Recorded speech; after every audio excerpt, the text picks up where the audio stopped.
रश्मि और अमर लॉकडाउन के चलते डेटिंग ऐप पर मिलते हैं। उसी बीच उनकी बॉन्डिंग बहुत अच्छी बन जाती है और दोनों एक दूसरे से प्यार करने लगते हैं। बस लॉकडाउन खत्म होते ही चटमंगी पट शादी। उससे पहले घर में बात तो कर लो। अरे माँ पापा कभी मना नहीं करेंगे। अमर की बात सुन रश्मि खुश हो जाती है। ऐसे ही दिन बीतते हैं और देखते ही देखते लॉकडाउन खुल जाता है, जिसके अगले ही दिन अमर अपने परिवार के साथ रिश्ता लेकर रश्मि के घर पहुंच जाता है। अभी लॉकडाउन खुला ही है और कोरोना तो खत्म भी नहीं हुआ, इसलिए ज्यादा कुछ ना करके अगले कुछ दिनों में छोटे फंक्शन के साथ शादी कर लेते हैं। अमर के पापा की बात पर सब सहमत हो जाते हैं। कुछ दिन बाद दोनों की शादी हो जाती है और रश्मि अपने ससुराल पहुंच जाती है।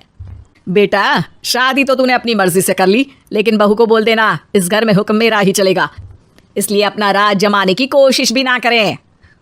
माँ, रश्मि को यहाँ सिर्फ प्यार, आशीर्वाद और अपनापन चाहिए, पैसा या राज नहीं।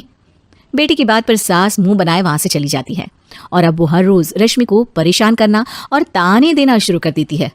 देखो, ये है आजकल की लड़की, इंटरनेट पर लड़कों से बातें करते हुए इन्हें शर्म भी नहीं आती, और यहाँ तो देखो कितनी सीधी सुशील बनकर दिखा रही है। मम्मी, शादी के रिश्ते वाले इंटरनेट ऐप से जब किसी को कोई दिक्कत नहीं है, फिर डेटिंग ऐप के जरिए मिलना किस तरह गलत हो सकता है?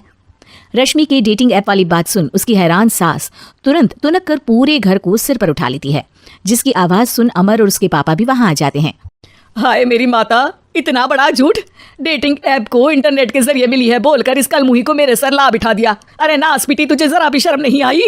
वहां न जाने कितने लड़कों से गुलु गुलु करके तुझे मेरा ही लड़का मिला था फंसाने के लिए। माँ, मुझे तो समझ नहीं आ रहा क्या बोले जा रही हो। डेटिंग ऐप इस्तेमाल करना कोई अपराध नहीं है, और तुम रश्मि को ऐसा कैसे बोल सकती हो? मैं भी तो था उस ऐप पर। पहले उसके लिए माँ से झूठ बोला और अब लड़ाई कर रहा है। सास और अमर की बात सुनकर रश्मि हैरान खड़ी रहती है। अमर, तुमने घर में झूठ क्यों बोला? ये सब देख रही हो ना, इसी की वजह से झूठ बोलना पड़ा। एक तरफ अमर और रश्मि की ये बात चल रही होती है, वहीं दूसरी तरफ सास का नॉन स्टॉप क्लेश सबको परेशान कर देता है। सब एकदम चुप, जो हुआ सो हुआ, अब मुझे कुछ ना सुनाई दे। पति की बात सुन सास चुप होकर वहां से चली जाती है, लेकिन अब वो रश्मि के सिर दुनिया भर के सारे काम डालकर उसका जीना पहले से भी ज्यादा मुश्किल कर देती है। मम्मी, मैं आपका गुस्सा समझ सकती हूँ, आपको जो करना है कर लीजिए, मैं कभी कुछ नहीं बोलूंगी। उम्मीद है किसी दिन तो आपका गुस्सा शांत होगा और नफरत प्यार में बदलेगी। रश्मि की अच्छाई को उसका नाटक समझकर सास गुस्से के 7वें आसमान पर चढ़ जाती है और उसी शाम रश्मि को नीचा दिखाने के लिए अपनी सहेलियों को घर बुलाकर उसकी बुराइयां करने लगती है। अरे कौशल्या, क्या बताऊं, आजकल के बच्चे ना बहुत एडवांस हो गए हैं। पहले रिश्ते घर परिवार वाले सब देख परख के कराते थे, और अब ये लोग खुद न जाने कहाँ कहाँ मिलकर खुद ही सब कुछ पक्का करके हमें बता देते हैं। लड़की का कैसा दिन धर्म, कैसा ईमान, कैसा चरित्र, कुछ नहीं पता, बस प्यार किया और घर लाकर बिठा देते हैं। अरे ऐसा क्यों बोलती हो? आजकल बच्चे अपने आप में बहुत समझदार हो गए हैं, और फिर पूरी जिंदगी तो उन दोनों को ही साथ निभानी है। अपनी पसंद से शादी कर भी ले तो क्या दिक्कत? तू ही देख ले, पहले इतना अच्छा बेटा और अब सोने पर सुहागे जैसी सर्वगुण संपन्न बहू।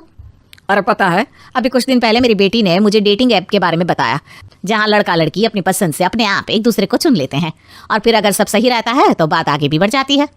अरे इसमें इतना खुश होकर क्या बता रही हो? ये तो गलत है। न जाने कौन क्या है, कितना झूठ कितना सच है। अरे पर सोचो, जब तुम किसी के बताए रिश्ते को देखने जाते हो तो क्या एक ही बार देखने से सच झूठ का पता लगा सकती हो? जरूरी नहीं कि बच्चों का लिया फैसला हमेशा गलत हो। अरे बहुत बार हमसे भी तो गलत फैसले होते हैं ना। अच्छे बुरे लोग तो हर जगह मिल सकते हैं, फिर इसमें सिर्फ बच्चे ही गलत कैसे? सहेलियों की बात सुन सास सोच में पड़ जाती है, और इसी तरह कुछ दिन बीत जाते हैं, जिसमें ना तो वो रश्मि को परेशान करती है और ना ही कोई ताना सुनाती है, जिसे देख रश्मि परेशान हो जाती है। मम्मी, आपकी तबीयत तो ठीक है ना? कुछ दिनों से देख रही हूँ आप मुझे कुछ बोलती ही नहीं। तो मेरा परेशान करना ज्यादा अच्छा लगता है क्या? नहीं, आपकी शांति उससे ज्यादा परेशान कर रही है।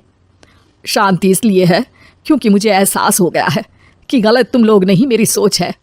प्यार तो एक सुंदर एहसास और शादी खूबसूरत साथ है। अगर ये साथ सच्चा है तो कहीं पर भी किसी भी तरह जुड़ा हो, उससे कोई फर्क नहीं पड़ता। आप कौन है? इतनी अच्छी बातें मेरी पत्नी तो नहीं बोल सकती। क्या आप भी?